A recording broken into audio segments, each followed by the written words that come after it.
بسم الله الرحمن الرحيم عن عبد الله رضي الله تعالى عنه قال قال رسول الله صلى الله تعالى عليه وسلم لا يحل دم امرئ مسلم يشهد أن لا إله إلا الله وأني رسول الله إلا بإحدى ثلاث: النفس بالنفس والثيب الزاني والمارق من الدين التارك للجماعة. رواہ البخاری۔ نبی کریم صلی اللہ علیہ وسلم نے ارشاد فرمایا، کسی مسلمان کا خون جو کلمہ لا الہ الا اللہ محمد الرسول اللہ کا ماننے والا ہو حلال نہیں ہے، البتہ تین صورتوں میں جائز ہے۔ نمبر ایک، جان کے بدلے جان، یعنی کسی نے کسی کو قتل کر دیا تو بدلے میں اس کو قتل کیا جائے گا۔ نمبر دو، شادی شدہ اگر کوئی زانی ہو تو اس کو بدلے میں قتل کیا جائے گا۔ نمبر تین، اسلام سے نکل جانے والا، یعنی وہ شخص جو مرتد ہو گیا اور جماعت کو چھوڑ گیا، اس کو بھی قتل کر دیا جائے گا۔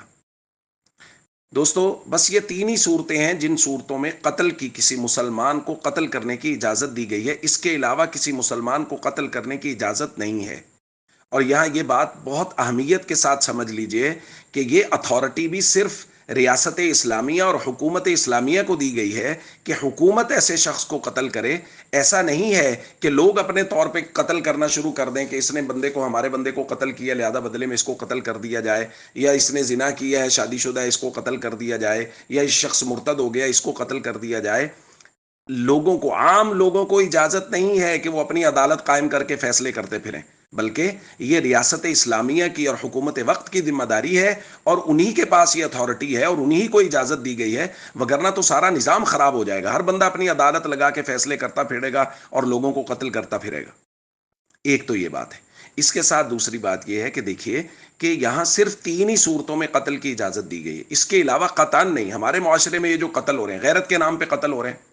دیکھیے، اگر کوئی لڑکی بغیر ماں باپ کی اجازت سے گھر سے چلی گئی ہے تو اس کی شریعت نے سخت مذمت کی ہے، اس کو ناپسند کیا ہے، لیکن اس کی ناپسندیدگی کے باوجود، اس کے عمل کے برا ہونے کے باوجود اس کو قتل کرنے کی اجازت بالکل نہیں دی گئی، قطعاً نہیں دی گئی۔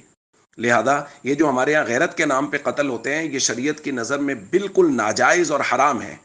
اس لیے ہم سب کو چاہیے کہ معاشرے میں یہ جتنے بگاڑ ہیں، ہم کوشش کریں ان بگاڑوں کو ختم کرنے کی کوشش کریں، اور اس میں جتنا ہو سکے اپنا کردار ادا کریں۔ السلام علیکم ورحمۃ اللہ وبرکاتہ۔